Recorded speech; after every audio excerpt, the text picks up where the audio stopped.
You are listening to the HP Outdoors Waterfowl Podcast, episode 39.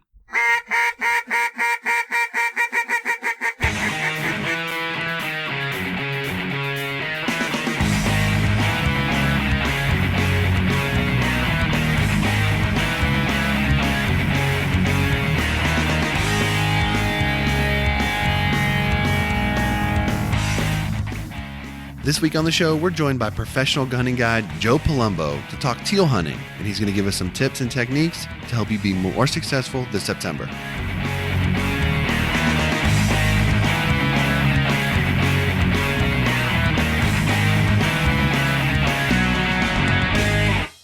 All right, welcome everyone to the 39th episode of the HP Outdoors Waterfowl Podcast.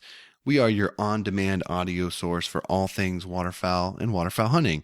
I'm your host, Josh Palm, and you can check us out at hpoutdoors.com, as well as across all of the various social media sites, Facebook, Twitter, Instagram, Tumblr. For all you Facebook users out there, we do have a closed listeners group. So if you're interested in coming on and talking hunting with us and the folks that listen to this show, you can just search on Facebook, the HP Outdoors Waterfowl Podcast Listeners Group, request access, and you'll be in there chatting it up with us. If you'd like to check out all the old episodes of this show and catch up on some of the past ones that we've had, you can go on to iTunes, subscribe to the show, and you can get all the past catalog there. If you prefer to reach out to us via email, you can always do that at info@hpoutdoors.com. Joining me on the show this week, as he always does, is my partner in crime, Dan Harushka. Dan, what's up, man? Not too much. It's mid-September. The hunting has been, like you said, feast or famine. Had some good hunts, had some not so good hunts, and, just keep on keeping on. So it is what it is. Number 39 we got here, and a good episode that we don't deal very much with is teal hunting in this area, and definitely not the early season in Pennsylvania. So, we have a good chat, and that it's going to turn out to be a good episode here. Yeah, the teal topic is one that we wanted to cover, and unfortunately we just don't get a lot of opportunities to pursue them here in our area. So we enlisted someone who does it for a living. Joe Palumbo is a Pennsylvania guy who relocated out to the Midwest. He's a professional guide in North Dakota. He also guides down in Midland, Texas. So he guides across both ends of the flyway, and is a really great resource with lots of information about, how to be successful chasing teal. So I'm really excited to share that interview with you guys. I think you're going to take a lot out of that. Also got some other stuff this week. We're going to hit some waterfowl news. Got an Ask HP question of the week. Going to profile the fulvulus whistling duck, Dan. Is that how you told me it's pronounced? Okay, well, we'll go with that. And we've also got our retriever training quick tip of the week, brought to you by Southern Oak Kennels and Barton Ramsey, and just lots of good stuff to cover throughout the show. Before we get going here, I have mentioned this in the past, but if you'd like to sign up for our newsletter, feel free to do so at hpoutdoors.com. Click on the podcast page, and you can enter your email there. We also have a survey that we offer that is linked to the show notes of every episode. So if you're interested in going there and completing a survey and letting us know how you think we're doing, we certainly take all the feedback very seriously. So feel free to complete that if you're so inclined. Dan, you mentioned the early season here, and I've only really gotten out one time this season, and I had a really fantastic hunt. But the week that's coming up, and the week of this show, teal season opens up here in Virginia, and the spot that I've got picked out where I shot all the geese the first time through was still getting hit very hard with geese. So I'm hopeful that I'll be able to shoot good geese there as well. But that morning we had about 25 teal on the water with us before the goose flight started. So I'm really, really hopeful that this week I'll be able to pull kind of a little bit of double duty, get on some teal first thing, and then about an hour after that, maybe start shooting some honkers. So fingers crossed, but I'm very optimistic about what's going to happen this week. So if you limit on geese and teal, I will definitely give you an air high five from up here. I would really like that. So let's see if we can make that happen. All right, man, let's go ahead and roll into the nuts and bolts of the show this week. And let's go ahead and get started with a little bit of waterfowl news.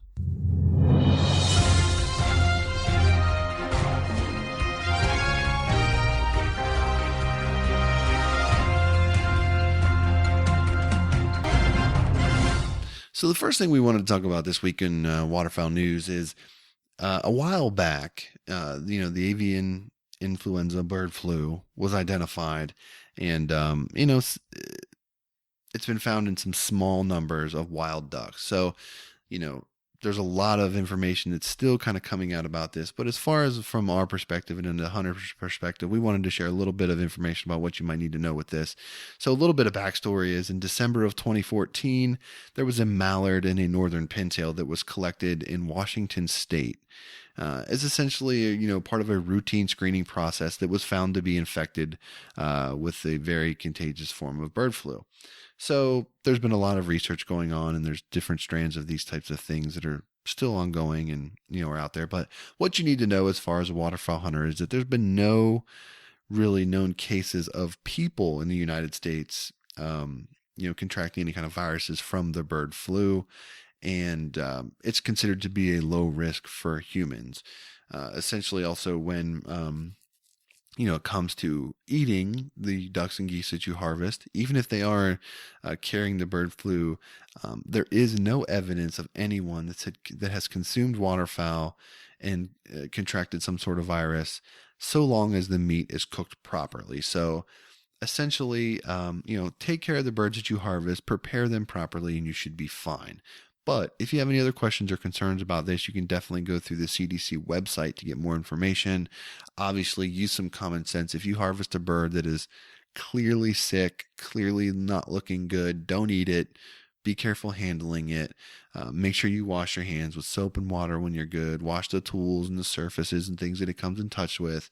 And again, just prepare all of your game really well, and you shouldn't have much to be worried about there. But keep your eyes open, because there is a lot of information still coming out about the bird flu situation.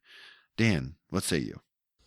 It just takes me back to the rice breast and how I would have trouble eating any of it. But anyway, some good news. The president requests $1.6 billion into the U.S. Fish and Wildlife Service. So the president's fiscal year 2016 discretionary budget request supports $1.6 billion in programs for the U.S. Fish and Wildlife Service. That's an increase of $135.7 million over 2015. And let's see, the budget also contains an additional $1.4 billion available under permanent appropriations. And what this budget does, it invests in a science-based conservation and restoration of land, water, native species on landscape scale.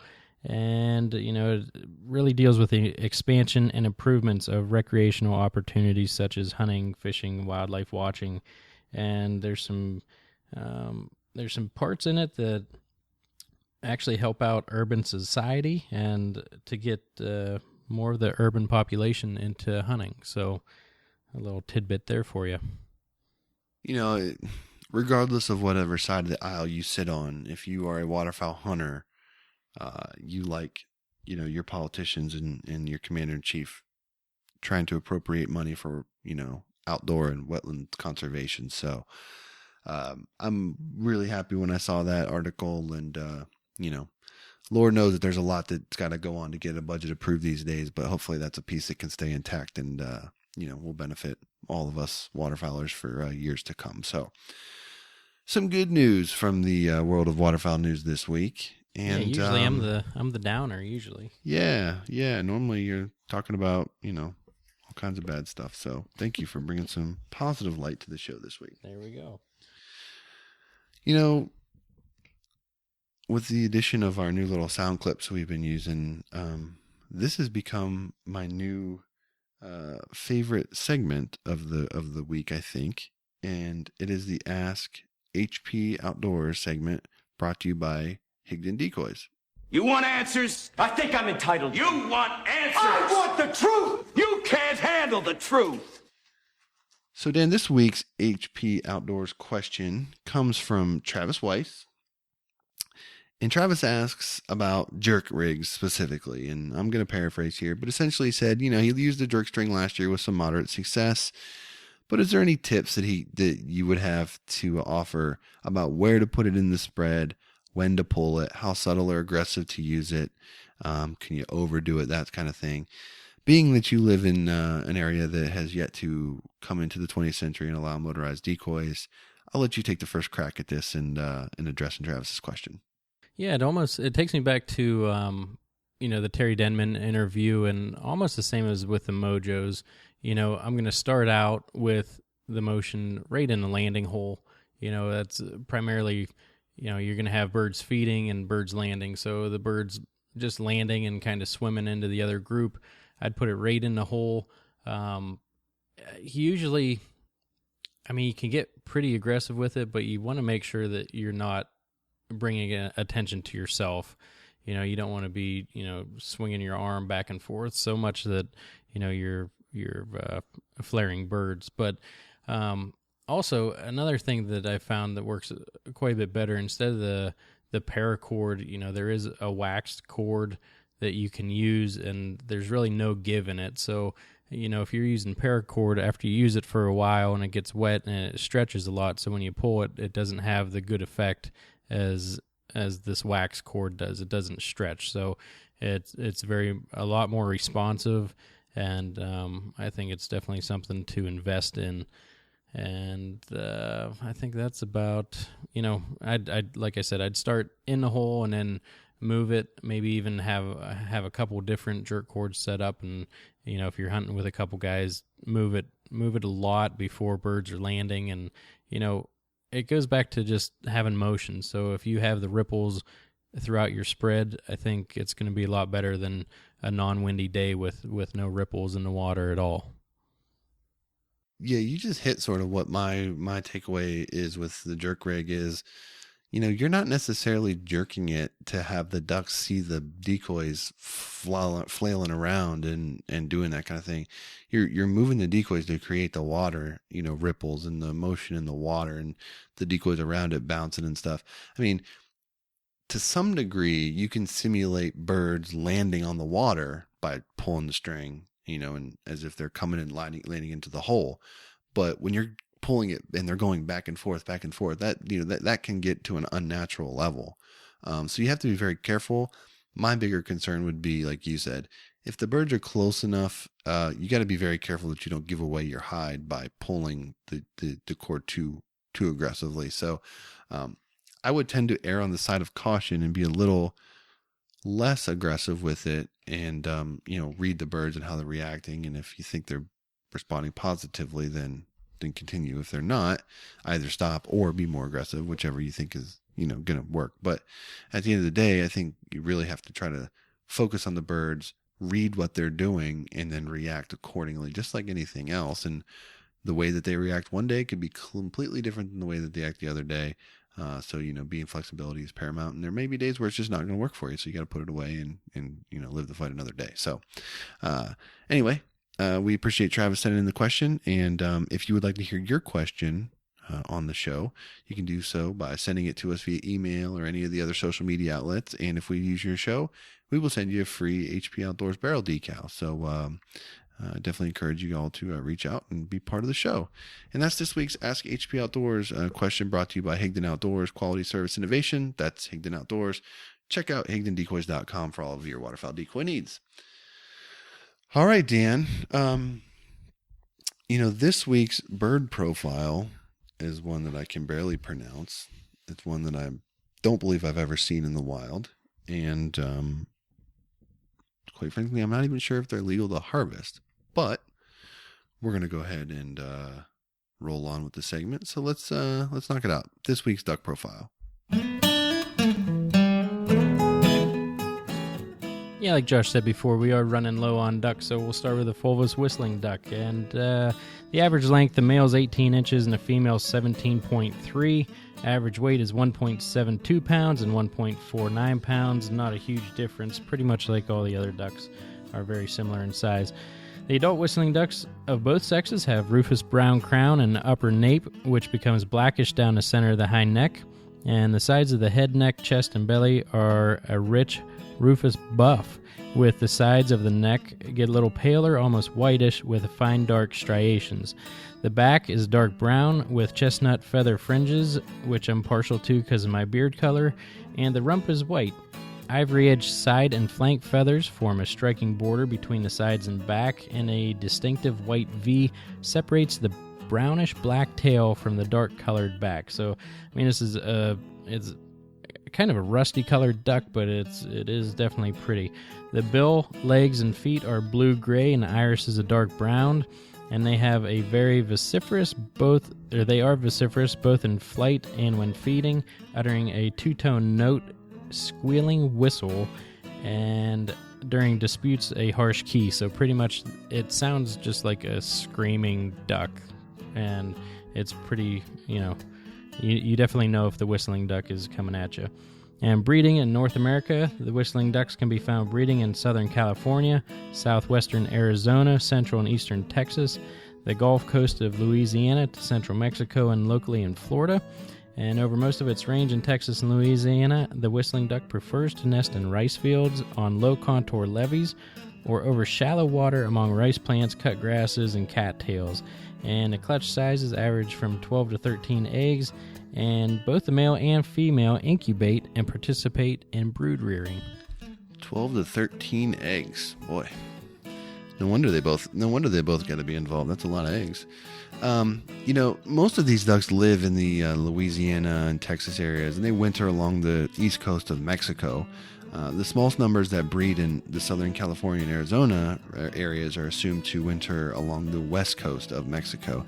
In the neotropics, they're widely distributed by generally rather sparse from the northern Caribbean to the south down to eastern Peru and eastern Bolivia and northern Argentina. Population estimates for them have them numbered at greater than 1 million birds, so fairly populated in these particular areas. And as far as their food, they commonly feed at night on waste grains, particularly rice, seeds, and structural plant material found in fields and shallow water. So pretty cool, fulvous whistling duck.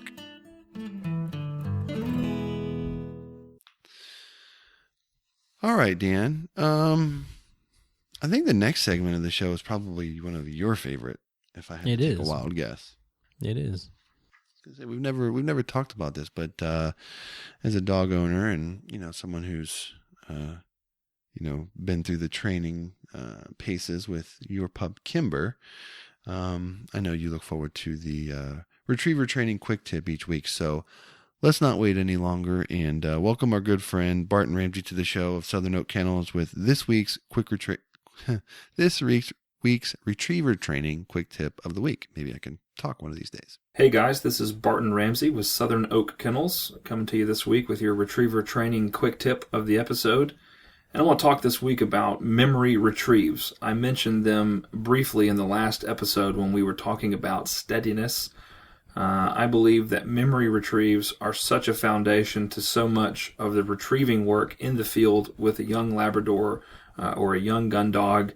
And so very quickly, I just want to discuss how we start memory retrieves. We take a young dog, have them where, at this point, the dog needs to be retrieving, delivering to hand, marking well, steady, walking at heel, on lead.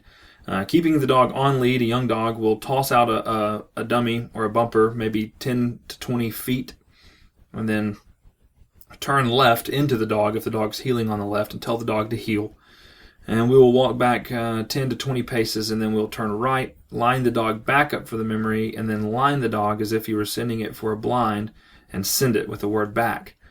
And as the dog gains confidence in this, we'll start to add distance, and we'll move the memory retrieves out into where we're walking backward, sometimes 150, 200 yards.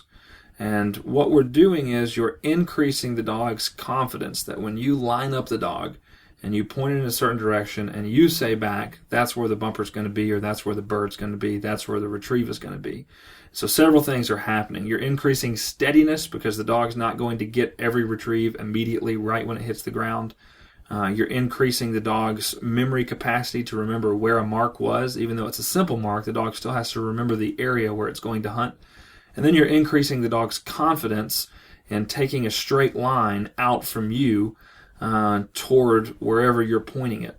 And so this really becomes the foundation for blind work. And so what we'll do is we'll transition from running a straight memory to tossing out a bumper, walking the dog backwards as if it's a memory, sitting the dog, and then we'll keep walking, another 5-6 feet, turn around, and then give the dog a back cast and casting it back to a memory, or sitting the dog, walking to the left or to the right 5 or 6 feet, facing the dog and giving the dog an overcast with a left or right back to the memory bird. And we really use memories to teach directional casting. We use them to teach lining, and then we'll add multiple memories into a training session. So it's sort of like working with pattern blinds. You're getting the dog going in the right direction with multiple different lines. Of course, memories are not a replacement for other drills that we'll cover later on, such as a wagon wheel and typical three-handed casting and walking baseball. Those are very important drills.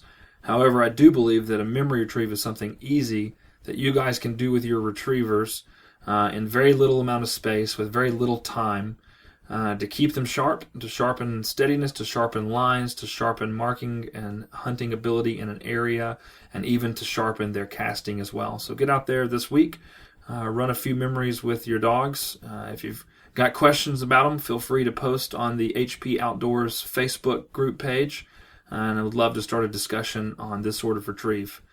Thank you guys. Hope you guys have a great week. All right, we'd like to thank Barton for joining us on the show and providing us another great tip, and certainly look forward to more great segments from him as the season goes on. Dan, memory retrieves, what do you think about that, and what do you think about what Barton had to say? He's on point with everything. I wish I would have met Barton about 6 years ago when I started, or when I purchased Kimber. But, like he was saying, memory retrieves, you increase the confidence, you add steadiness, you increase memory of the dog, and, can eventually go on. I know Barton likes to use, one bumper at a time, and eventually he'll move up with it, but, increasing the memory of the dog and, just simulating what happens in the field. And these are just great tips from him again. So, kudos to Barton. Yep, he really does accentuate the point that you need to be simulating what your dog is going to experience in the field. Plain and simple. I mean, that's a fairly fundamental, basic thought to think about. But when it comes to training, I think, Dan, you've seen it as much as I have. A dog runs out and picks up a decoy, or, just some of these behaviors that, maybe could be avoided should you, had you taken some of these, preemptive measures in anticipation of what they're going to experience in the field. So great stuff as always from Barton, and we definitely encourage you to check him out at Southern Oak Kennels. They've got a great listeners group on Facebook as well. So if you like to talk retriever training and gun dogs, definitely go over there and check him out. Dan, we've been talking about doing something on Teal for quite a while on the show, and finally we found the right fit to come on and discuss it with us. And we're really excited to have Joe Palumbo on the show this week. Joe is a native Pennsylvanian, Carlisle, Pennsylvania. Is now living the dream as a professional waterfowl guide for Central Dakota Lodge, North Dakota, as well as 5 Land and Holding in Midland, Texas. So he's guiding full time. He's associated and involved in the Heartland Waterfowl television series. So just a guy that spends a lot of time in the outdoors, passionate about waterfowl hunting. Anybody that's talked to Joe, doesn't take you very long into a conversation to know that when you're talking, ducks and geese, not only does the guy know what he's talking about, but there's not a whole lot of other things that he'd rather be doing than talking about waterfowl hunting and hunting geese and ducks. So, really excited to share this interview, and I really think a lot of guys are going to take a lot from it. Yeah, I think passionate is probably an understatement when you talk about Joe Palumbo. He's a very lively character, and like you said, he loves talking waterfowl, and I have a feeling that this episode with him won't be his last on our show. Yeah, I certainly hope not, because he's definitely a wealth of knowledge that we'd love to have on again. So let's not wait any longer, and let's get to our interview with Joe Palumbo and talk some teal hunting.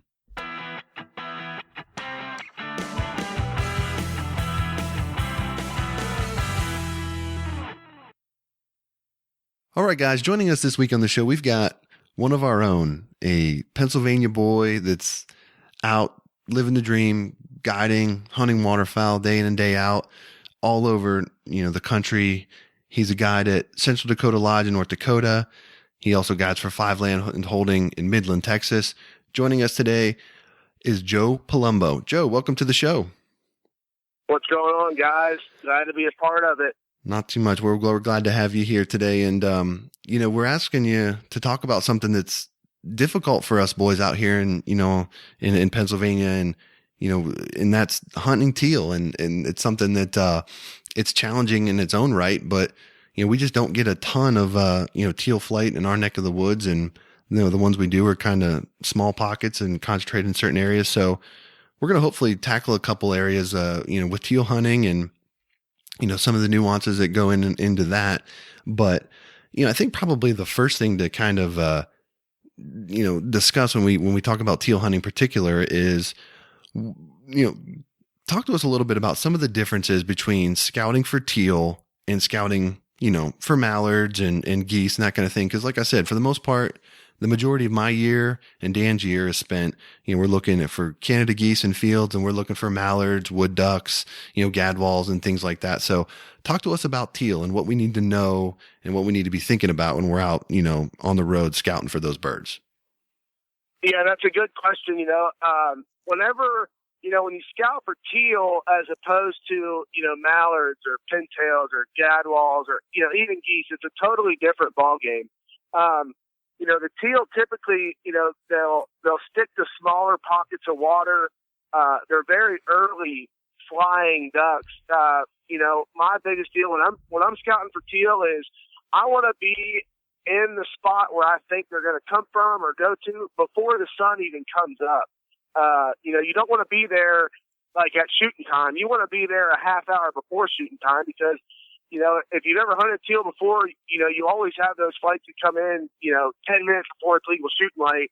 And, so you want to be out there and you want to be out there early enough to see, exactly what they're doing first thing in the morning. When you hunt mallards, you have, you get, used to their feeding patterns. Okay. Mallards will come out, they'll, say, they're going to come out at 8 o'clock and they're going to feed for an hour and a half and then they're going to go back to water or go to a staging slough. With teal, it's totally different. They're very active at first light, and, like I said, if you're going to try to scout for teal, specifically and target teal specifically, then you got to be at your spot, before the sun comes up, and you got to be there and you got to be ready with a good set of binoculars because, they're super fast. They fly low, and they're in and out of wherever they're going to be, real quick. So, the best advice would be to get there at first light, be there, before the sun's even about to come up and just be ready. And, you want to start looking low on the horizon because teal, they don't fly high, like a lot of mallards do or like geese do because they're not going to fly, a mile or 2 miles or even up to 5 miles sometimes with some flight mallards and some migrating geese, they're going to fly a good ways and teal aren't going to do that. They're going to stick to what they know. They're going to stick close by, and they're going to fly early and they're going to feed early and get everything done that they want to do for the day, before it starts to get hot and before that sun comes up. If people are showing up right at shooting light to where they want to be hunting, they should probably get smacked around a little bit anyways. But, you mentioned that, you're checking out smaller pockets of water. Is there any other particular habitat that you really focus on when you're looking for teal? Yes, absolutely. Teal aren't like an open water duck. They're not like, your divers or, ducks of that sort, like canvasback, bluebills. Teal like grassy water. They like a lot of vegetation, in the water because that's what they feed off of they feed off of the insects and the parasites and everything, living in that vegetation is what they feed off of. So, they're not going to be out there in 20 to 30 feet of water. They're going to be up there shallow and in an area where they can get in some reeds or get in some cattails or some grass. Down here in Texas, especially, there's a weed. It's called smartweed. It's kind of like a layman term for it. It's a red kind of deal. And for some reason, the teal just love the smartweed down here. But anytime you're in any kind of vegetation, like a backwater, kind of, like a backwater creek or just a cove or something like that is where you're really going to find your teal. They're not going to be rafted up out in 30 to 40 feet of water like canvasbacks or anything like that. So you want to focus your attention to, shallower water with a lot of vegetation. So kind of piggybacking on that point, if I'm a guy that's got, a little bit of property that I'm trying to manage for ducks and, attract more ducks to my property, what other specific measures can I take, to try to get some teal, in that early flight? If I'm trying to regulate water and stuff like that, kind of what's the optimal depth? Is there some things that I should be trying to plant? Do I have to worry about, do they prefer areas where there's more cover so they can be more concealed, or should I be cutting brush back from the water a little bit to give them a little more space? What kind of things should I be considering when I'm trying to physically attract them to the property? Here's the thing with that. If you have the time and dedication and the equipment to really manage a place and farm it, specifically for duck hunting and, teal hunting, of course, a good thing to plant would be millet. They love millet, or milo, anything like that. And especially if you can, flood it, in any kind of way where, again, it's kind of adding on to that, they love the vegetation deal. But if you can plant any kind of grain, like millet or wheat or milo, something like a smaller grain, they're really going to eat that stuff up. And, as for like an area to cut out, I wouldn't worry so much about that. I would just worry about having, the vegetation in the water, or close to the water to where, they're going to get up in there and start feeding. And it's funny that you bring this up. I was just looking, we had Tony Vandemore on a while ago, but, yeah, and he kills, tons of teal and mallards and everything else that he hunts. But one thing he was, he's starting to put out a few tips now, and some of the stuff that he does, obviously before he floods, he'll go and mow. And like you said, they eat a ton of bugs. So, he waits for his plants to get super high, and then he cuts it and lets it lay there. And that's just a horizontal layer of tall grass that's been cut, and just the invertebrates and all kinds of bugs that stay in there are just a huge attractant before he floods it. So, it's not a baiting issue. It's all natural what grew there, and he just cuts it and floods it, and that's a huge advantage for his property there. But let's change gears a little bit here, and let's talk about a setup. What does your average spread look like, and how many deeks do you put out? Say opening day, early flights of teal. When it comes to teal hunting, you don't need like a bigger spread like you would use for like a late season mallard hunt or something like that. You need a dozen to 24 decoys. If you're that serious about it and you want to go out and just exclusively buy teal decoys, I mean, of course, would greatly benefit, your setup, I would think. But, you don't need a lot of decoys to really work teal and work them the right way, especially if you put the time into scout. You can't stress enough as a waterfowler how much importance scouting is. I mean, it's the most important thing in any aspect of waterfowling. So if you put your time in and you scout and where those birds are going to be and where they want to be, you don't need a lot of decoys. And of course, motion is a big deal. Everybody uses mojos where they're allowed. I know guys in Pennsylvania, I struggled with it my whole youth growing up. We could never use a mojo decoy. But there's other ways around that. Using jerk cords or using like a wind powered motion decoys similar to the mojos. Anything like that is definitely going to help you, but you don't need a big setup, when you're hunting those teal, because, most of the time they have their mind made up where they're going to go and where they're going to feed and what they're going to feed on. So, when it comes to it, especially early season, you don't want to be, lugging 4 to 5 dozen decoys back, into some backwater. You want to keep it simple. You want to take exactly what you need, because a lot of times, to find teal, you're going to have to walk in, I know a guy that rides a bike to his teal spot, with a dozen decoys. So you don't need a large spread, whatsoever, but you don't need a teal decoy spread exclusively. If you can mix in, a couple teal decoys with a couple of mallard decoys, that'll work just as effectively, as a full spread of teal decoys, based on my experiences and, how I would hunt them. So it's one of those deals. It's an early season hunt that it doesn't require a lot of effort unless you want to put all that effort into it, So let me ask you a follow-up question about the motion portion of it, because we had Terry Denman of Mojo Outdoors on the show last week, and we talked a lot with him about motion. And, specifically when we're talking about teal, how responsive are they to a motion decoy? Obviously, as you noted, they've had their mind made up for the most part. But let's say you've scouted and for whatever reason, they're just not pounding that spot for whatever reason. And, then you got to resort to whatever you can to try to get them to finish. In that situation, is a teal a type of duck that will absolutely be drawn in and positively react to a motion decoy, or are they one that tends to in my shy away? experiences and with what I know, I find that teal are much more receptive to motion than they are to calling. Everybody's heard the teal call. Everybody knows what a teal call is. They're not like mallards or pintails to that effect, to where they're more responsive to calling.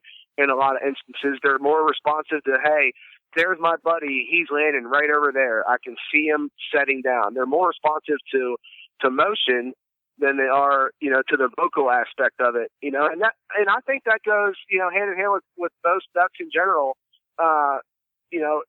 Motion is just the biggest part of adding realism to your spread. I mean, there's no denying it. I mean, everybody knows that, you got to have a mojo, or, you got to have a lucky duck or whatever. You got to have some kind of motion in your spread to, effectively kill ducks.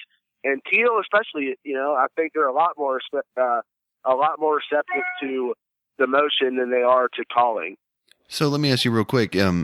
Is it something to the point where, you would trade maybe, 2 or 3 mojos for, and maybe just a handful of ducks, or, can you overdo it? Because, a lot of guys, really all they have to go off of is sometimes what they see on TV, and you turn on a TV show these days and you see freaking 6 mojos going and birds just, dying to get on top of those decoys. No, you can definitely overdo it. And it's funny,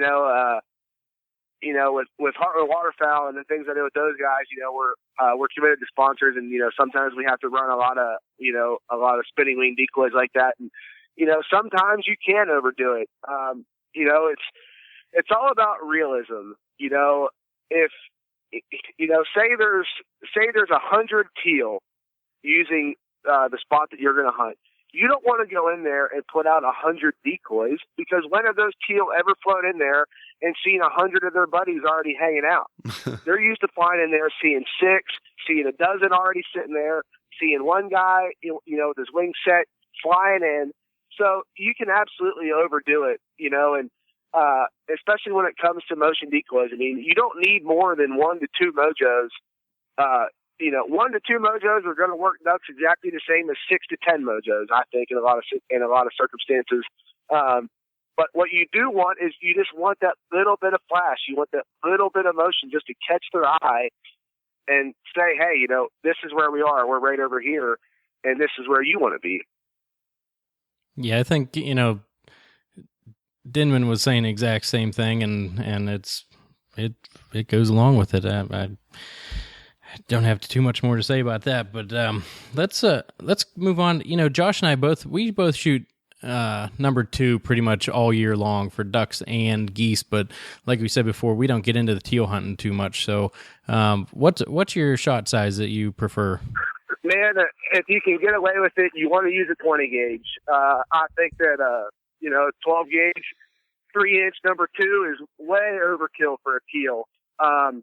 If you can get away with a 20 gauge, or if you have a 20 gauge, then you want to use some 4s, 1 ounce shot, number 4s. And if all you have is a 12 gauge and that's all you're using, then, step it down. Use a 2 3/4 inch shell. Use a number 4, use a number 6. Teal are so small, it doesn't take a lot to bring a teal down. You don't need a 3.5 inch BB to bring down a tee shot. A lot of guys, there's a lot of guys think to do, but with a bird like a teal, you can get away with using a smaller shot, like a number 4 or a number 6. And how about a choke? What do you prefer there? It all depends on the shooter, obviously. I mean, if you're a crack shot, you can get away with using a full choke on something like a teal. But for most guys, you want to use an improved cylinder or a modified choke. You don't want to, you don't want that super full, tight pattern to where you're just, you're going to blow your bird to pieces. Because bottom line is, we shoot these birds and we eat them. It's putting food on all of our tables for our family and our kids, and you don't want to pulverize that meat. You just want enough just to bring them down. Right. We get a lot of questions about a lot of different things, and chokes and shot size is a big one. I think that if you're hunting exclusively for teal, I think what you're saying makes a lot of sense, and is probably one situation when I would consider changing up my standard, because pretty much like Dan said, from opening day to the last day of the season, here hunting where we're at, I'm full choke number 2s pretty much all year, and haven't had too much problems. So, but I think you do make a lot of good points if you've got the the bird scouted to where you can essentially go on just a teal hunt. But and that's the thing, with teal, a lot of times you're going to be taking a lot of close shots. The way those teal work, I mean, they come in so fast, and by the time they realize that the decoys are decoys, I mean, they're right in your face. And, so a lot of times you're taking those closer shots, and, it's not like goose hunting, where, right. You might have to take a 35-yard shot with a full choke and, 3.5 inch BBs to bring them down and kill them, with one shot. So if you can get away with using a wider pattern choke, and getting away from using a full choke or something like that, then I think you should. Yeah, no, I mean, in that situation, I tend to agree with you. And I wanted to touch on something else that you brought up, and that's dealing with how receptive teal are to a call. And the reason why I ask this is because a lot of guys want, they own a mallard call and they want to try to hunt teal. So they just want to call. And guys just want to call. Exactly. And you touched on something that we talked about, last season when we had Sean Stahl on our show, and he talked about how guys tend to overlook the fact that your decoys are essentially the same thing as the call that you put to your mouth. It's an attractant, but it's just a visual call versus an audio, an audible type call. So just talk about that a little bit more, in the sense that, how can you best set yourself up by, setting your decoys properly versus sitting there and just wailing on the mallard call. And, for me personally, I always kind of think that it's strange because, anytime I've seen teal or birds similar to that when I'm scouting, usually, like you mentioned, they're kind of up in the stuff, they're feeding, they're not always easy to see when I first look at the small body of water. There might be brush, but conventional wisdom for me is when I go out and hunt, I pitch my decoys out there in the middle where they can see them, is that wrong? Yeah. Should I tuck some decoys up closer to the shore and maybe set a mojo to use the attention, or kind of, how does that all play together? Yeah. You talked about Sean Stahl. He's another northern boy out of Michigan. I've known Sean for a long time, and he definitely knows what he's talking about too. And, when it comes to, it goes to that point of realism. Okay. If, whenever you go sit and, you're watching teal on the water, you listen to how many of those teal are actually making a sound whenever there's other teal coming in, or when they're just sitting there feeding. If you listen to the amount of noise that a group of teal is going to make, it's nothing compared to, to a mallard. When you hear mallards on the ground, they are constantly talking to each other. When it comes to teal, they're not making a lot of noise. So it doesn't make sense, just because you have a teal call doesn't mean you have to blow it to get ducks to come in, and, you want to copy, it comes right full circle back to scouting, you want to copy exactly what the ducks are doing. You don't want to set your decoys in just a circle or a half a moon just because you think that that's what you have to do. You want to set your decoys to how the ducks are sitting on the water. And when you watch ducks on the water, they're a lot of times they're separated into two groups. There's the ducks that just landed that are working their way up into the reeds to feed. And there's ducks that are already in the reeds that are already feeding that, may have been there for a half hour. So you want to set your decoys according to how you may have seen, the birds on that body of water the night before, the morning before, and you always you want to have a pocket. You got to give birds that room to where they can come in and they're flying in. They can see, okay, that's my landing zone. That's where we're going to go. So you always want to create some kind of pocket, and whether it's, separating your dozen decoys into two groups of 6 that are 10 yards apart, one group in the reeds, one group in the water, with your mojo in the middle. I mean, there's all different ways that you can do it. But you want to mimic exactly what you saw, the morning before, the evening before, whenever you scouted. And, that's when you're going to get your best success. It comes down to using only a dozen decoys as opposed to 100 decoys. It all comes full circle to your scouting and, how you saw birds the night before. You don't want to put 100 decoys out if there's only 100 birds coming in there because they've never flown in there to see 100 birds already sitting there. They've only seen a dozen, like I touched on earlier. But, decoy placement, is a big deal, and a lot of guys overlook it. But you want to set your decoys exactly how, you've seen the ducks in there. It's a great point to talk about the scouting, but not just seeing them, but actually understanding what they're doing in that area. And, some of the guys in the listeners group, they have little areas that are a small pond, and they say, I have a blind on this side, but they've been landing at the other side. What should I do? And I mean, this just goes right back to it. If they're on the other side feeding, you pick up your stuff and you go hunt the other side. You're not gonna force these birds, to do something that they don't naturally want to do. At the end of the day, it's Mother Nature, and you're not, it has a mind of its own, and you gotta react, and you gotta do what the birds are wanting to do, and you gotta be where they want to be.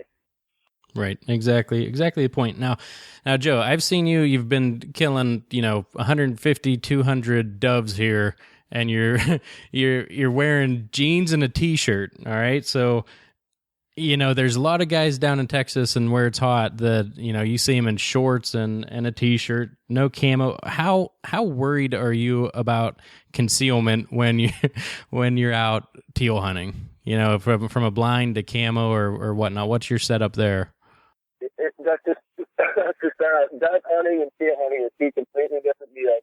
And I mean, you can get away with, when you're duck hunting, you get away with wearing, solid colors or, stuff like that. But, at the end of the day, teal still have good eyesight, and they're going to see you. They're going to see your shotguns. They're going to see your faces. They're going to see you. So you got to be concealed. But at the end of the day, you want to be comfortable. I mean, if you can get away with wearing a pair of camo shorts and a pair of laced-up boots that come up to your chin, and a camo t-shirt or a nice lightweight, Under Armour makes perfect lightweight hunting gear, breathable stuff, and you can get away with wearing a t-shirt and a pair of shorts. You really can, but you want to be concealed. You want to be behind some kind of structure, whether it be a blind or if it's a tree or just sitting in the reeds or whatever it is. When you're teal hunting, you want to be wearing camo. You really do. But at the same time, I mean, let's face it. I mean, it's September. It's hot. No matter where you are in the country, you want to be comfortable. And by all means, if you can get away with wearing shorts and a t-shirt, then you should. But it should be camo. With the later technology and fabric technology, how it's come around, the past couple of years, you can get a really nice pair of waders that are completely breathable. You're going to be comfortable, or hip boots, or whatever.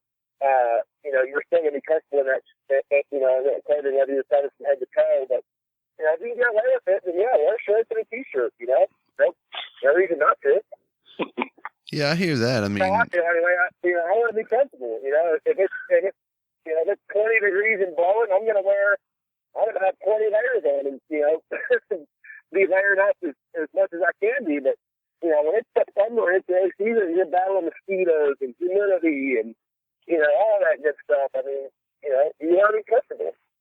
Yeah, no question, because there's nothing that'll chase me out of the field quicker than if I'm cold or if I'm too hot or if I'm uncomfortable. So you gotta do what you gotta do. I'd much rather be cold than hot any day. And no doubt. Early season hot, I'm gonna wear as little as I have to. I'd be out there in a Speedo if I could be, but I can't. That might hurt the clientele basis a little bit. You might not get any return customers. Yeah. I don't know if I get a lot of return customers on that one. Or if anybody that would want to help me. Well, we've certainly covered a lot here and, a short amount of time as far as your approach to, scouting and hunting teal. But I wanted to get a more, a philosophical question to you here before we let you go. As we've mentioned, you're a Pennsylvania guy. You talked about some of the restrictions that the state has, as far as, motorized decoys and that kind of stuff. Pennsylvania is also one of the states that has still yet to adopt an early teal season.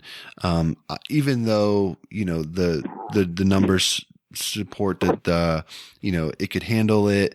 And, research is showing that all the new states that are implementing these early teal seasons, the mistake kill rate is within reason. All of these sort of things have been favorable for, the waterfowl hunter. But, how do you personally feel about these states that, don't allow these early teal seasons to take place, and maybe, for some of them that do allow it, or, guys that are just getting new into it, what are some tips that you can offer them to help sort of identify teal, in flight, so they're cutting down on the mistake kills? It is a hard deal in the early season. One, because ducks don't have their full plumage. And one thing about it is teal fly a certain way compared to other ducks. They got a very fast wing beat. They got short necks. If you do your homework, you can identify a teal in flight as opposed to a mallard or a pintail just due to the size. But for a lot of guys that are just starting out, it is hard, especially early season, like I said, because even the mallards, a drake is going to look like a hen. Right. And even with the teal too, a lot of times you can't tell the difference between a green wing or a blue wing until you get it back in your hand. Mm-hmm. So, it all comes down to, to doing your homework beforehand. You want to get those books that have duck identification, where you can identify their markings, mid-flight. But, the teal are going to fly. They're going to have a much faster wing beat. They're going to have a lot shorter neck. Obviously, the body's going to be a lot smaller. So it's just, if you know what you're looking for, it's not that hard. But if you don't know what you're looking for, a lot of guys can make those mistakes. I can see why, some states don't have an early teal season for that simple reason, because they don't want, mallards or black ducks or wood ducks or anything like that being shot, out of season. But at the same time, it's the hunter's responsibility to know the game that he's pursuing. If you're going to go out on an early teal season hunt, then do your homework. Know what you're looking for before you even go out. It is the best advice that I could give. But to guys that don't know and guys just getting started, you can definitely tell a distinct difference between a teal and your other puddle ducks, just due to sheer size and how fast their wing beat is. Yeah, I think that, something like you mentioned earlier about your scouting, if you're there before light and you're seeing ducks come into the pond or the water spot that you're scouting, if you can't positively identify them as teal at that point, you have no business going in there trying to set up on them to kill them and, trying to identify them with the 12 or 20 gauge in your hand. Exactly. So, and, waterfowl hunting is a sport that is just growing every single year. There's more and more guys that want to do it or want to get involved. But, it's not like, not like deer hunting. You know, I mean, you don't just go out and, oh, well, there's a 10-point. He's a good-looking deer. We're going to shoot him. You know, there's a lot more that goes into it, you know, because you have to know your duck identification. You have to know your limit. You know, you have to know that you can only shoot a certain amount of, you know, mallards, and you can only shoot a certain amount of hens. You can only shoot a certain amount of pintails. I mean, these are all things that you have to know as a hunter. But there's, you know, the thing about this, there's so many rules and regulations where it can get confusing, even to a guy, you know, like me that has experience with it his entire life, you know, let alone somebody that just started and really doesn't know what they're looking for. Right. Yeah, it definitely can be a challenge for sure. And, you know, I think it's something that, you know, if a guy is a person who pays attention to the regs and stuff like that, it's quite an intimidating thing to take on, you know, unless you have a good mentor. Absolutely.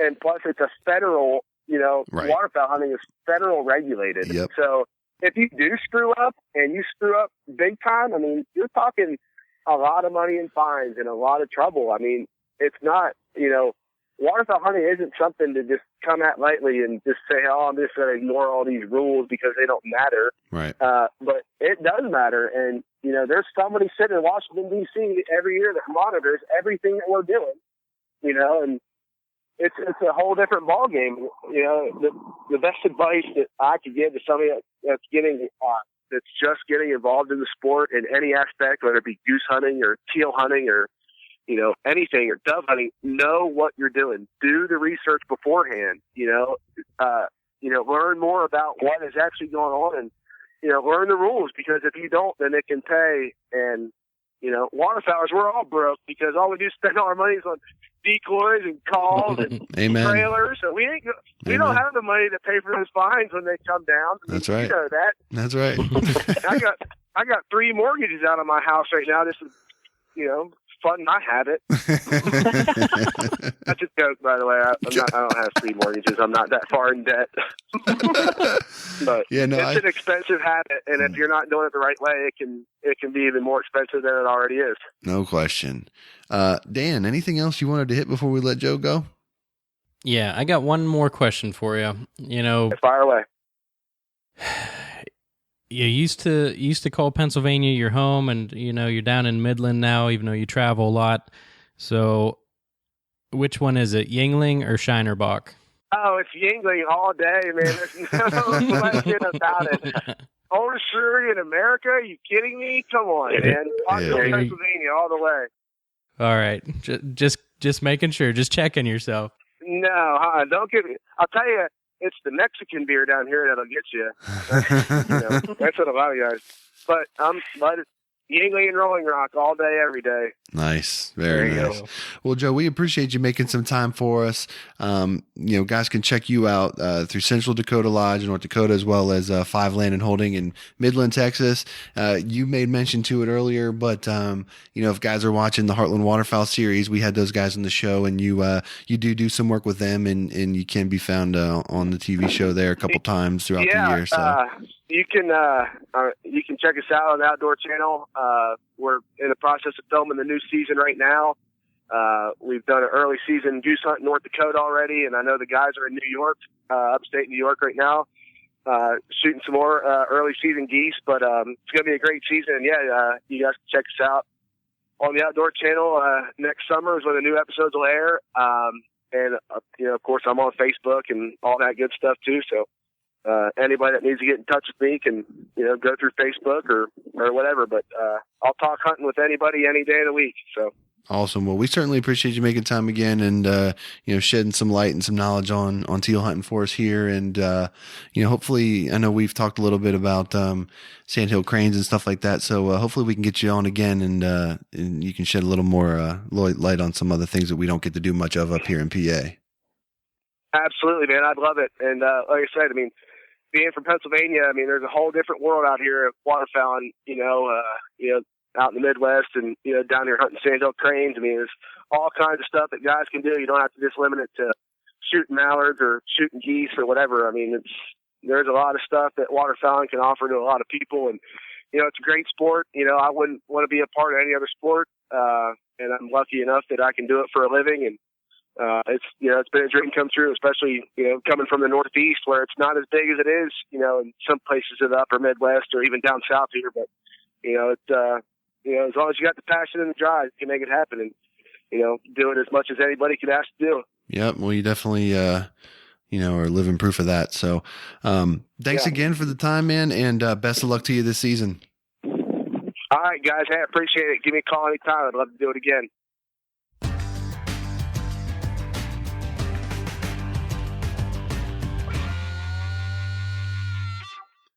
All right. We'd like to thank Joe for joining us on the show and making some time. Hopefully you guys enjoyed the conversation and took some tips away from, his guidance and things of that nature. If you're interested in chatting with Joe or trying to get a hunt set up with Joe, you can reach out to him via Facebook and all those kind of things. But, Dan, teal hunting is one of those things that we don't get a lot of time to a little opportunity to do exclusively teal hunting. I mean, we shoot some teal, obviously, in the early duck season, but there's not a lot of opportunity to just go out and hunt teals. We don't get a ton of flight here. So, having a guy like Joe on the show is really invaluable to really shed some light on, guys that live in areas where they can exploit these early seasons, get them kind of going in the right direction.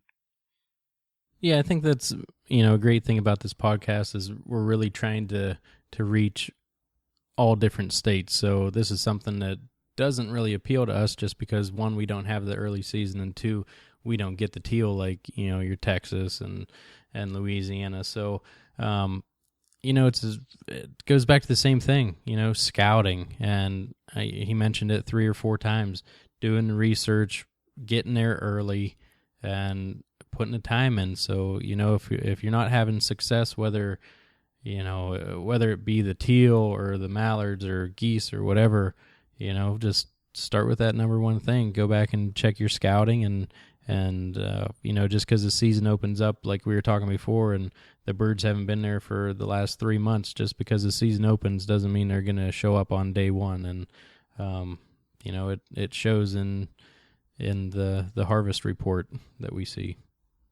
Exactly. I mean, we talk a lot about scouting on this show, and because it's that important and it should be stressed that much. And Joe echoed those sentiments. But, if you're listening to the show right now and you've been out 2, 3, 4 times this season and you're not having any success and you're not seeing birds flying and not using the areas that you're hunting, there's one reason why you're not having success. It's because you need to scout more, and it can be tough. It takes time, it takes money, it takes effort. You got to knock on doors, potentially try to get access to new areas, but that is the key to routine and continued success. Just because you've got access to, places, if you haven't seen ducks on them, it's not going to turn into the magic spot tomorrow just because you're hunting that day.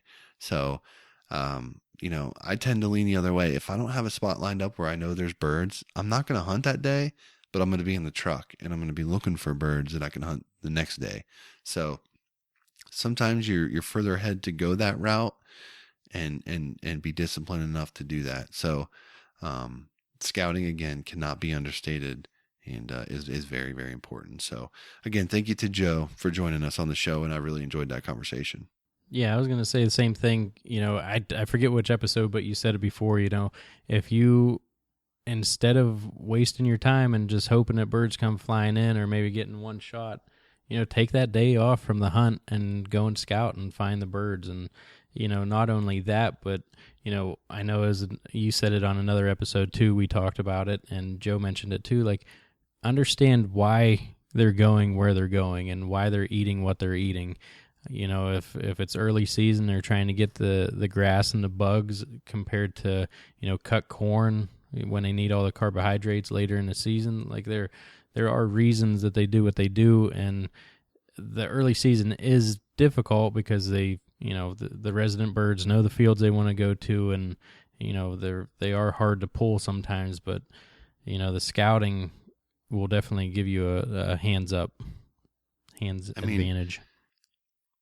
Luck only gets you so far when it comes to waterfowl hunting, and the guys that you see that are having consistent success day in and day out are the ones that are willing to put the time in behind the wheel of their truck and find birds to hunt.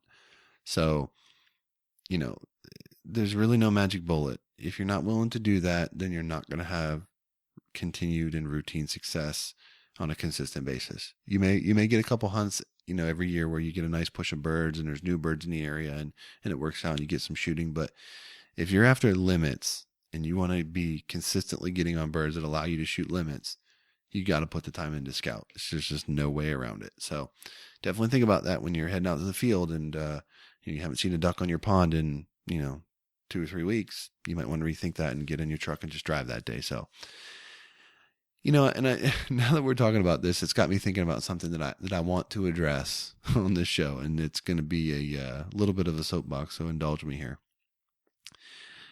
I'm like a lot of guys. I look on the DU migration app. I like to see what people are posting on there. I find it interesting, and I look at states to the north of me and see if they're reporting any flights and that kind of stuff. But there's one thing on there that drives me absolutely insane. I'll give you one guess, Dan. Are you able to tell me? Can you have any guess as to what you think that might be? No, I'm not guessing. Okay. So I don't want to say everybody, but let me just say 90 to 95% of people that are reporting on there that they're not seeing birds or they're not harvesting birds, they all say something that almost, to a T, every single one of them says. They all say, we need that push of cold air to bring new birds into the area. Literally, look at the migration app. You will see so many people post that on there as a reason as to why there's not birds. We need that cold push. We need that cold push. We need that cold push. You'll hear that so many times. It's so incredibly frustrating. We all know that cold fronts and north wind push new birds into the area. We don't need reminded of that every single time. I don't know why. It's a pet peeve of mine, but it's something that every single person's on there writing, which I don't know. Okay. So you just opened up Pandora's box with that comment. Okay. And for 2 reasons. One, I don't say it, but I think that a lot, and mostly because I hate any temperature over 70 degrees. But also at the Pennsylvania Game Commission symposium, the people addressing waterfowl said that over 90 is like 91% of the birds shot in PA are resident birds. Yeah, well, we all know that that's categorically false. It has to be. Like, I could see, there's no way that you can find data, right? They're pulling those numbers from band data. Well, if my assumption would be that's the only way that they could come up with that, because there's no way that they know how many birds are shot. People don't report even all the bands, and I don't know. I mean, I could see, people getting on a lot of the resident birds later in the season, but I mean, seeing knots of high flying migrators get crushed by multiple people I know, there's no way it's 91%. I mean, is this a statewide statistic? This is a statewide statistic, and I think that they even had mallards and wood ducks were included in that, I believe. Are they including like snow geese that are killed in the eastern part of the state? No. So what are the birds that are being considered? Canadas, mallards, woodies. Oh. Yeah, I don't know, but I mean, I'll tell you right now, it's not uncommon to see a family group of 6 or 8 get killed in the early goose season up your way, and every one of them be banded right there in Linesville, and they flew a half a mile down the road to get something to eat, and they got killed. So if that's all they're pulling their data from, then yeah, 90% of those birds probably will be from the state of Pennsylvania. Right, and I had a few, conversations with guys on the listeners group, I believe, and they have a lot of bands, and all of them were from Linesville, but we know where those birds are banded, and we know where they go. So if that's the only data that they're taking it off of, then for sure it probably closer to 95%. I would hope that they're pulling their data from somewhere else, because for those that don't know, the state of Pennsylvania is broken into several different zones with different seasons set to target various subspecies that, in theory, migrate down the flyway every year. So if they're saying that that's not happening, then they need to do away with those zones and allow everyone to hunt this, because like right where you live, you're virtually on the line of a 1 bird September kill zone to an 8 bird. So, Right, and that's to protect the St. James Bay population, subspecies of the Canada goose. And if you're saying that there's no migration or no migrating birds, then why do we still have that 1 bird limit? But I do think that the numbers are probably skewed slightly because most guys probably won't pursue birds in the 1 bird limit. So those particular birds are not being killed. So if they were migratory subspecies birds that are banded, they're not getting harvested to be included in the data. Does that make sense? Yeah, I think there's enough kills in this zone, but I mean I don't know. It's something to go and talk about for sure. Well, yeah, I mean, I don't know, but it definitely seems like there's something that needs a little more clarification for me there. But so I'm gonna go back to the Anywho. DU app and talk about the cold front needed. yeah, you be that guy. Just tell me how you need another cold front to come through, and then you'll start piling up ducks. Can't wait for that. Anything else you'd like to enlighten me with here, Dan, before we wrap up this week's show?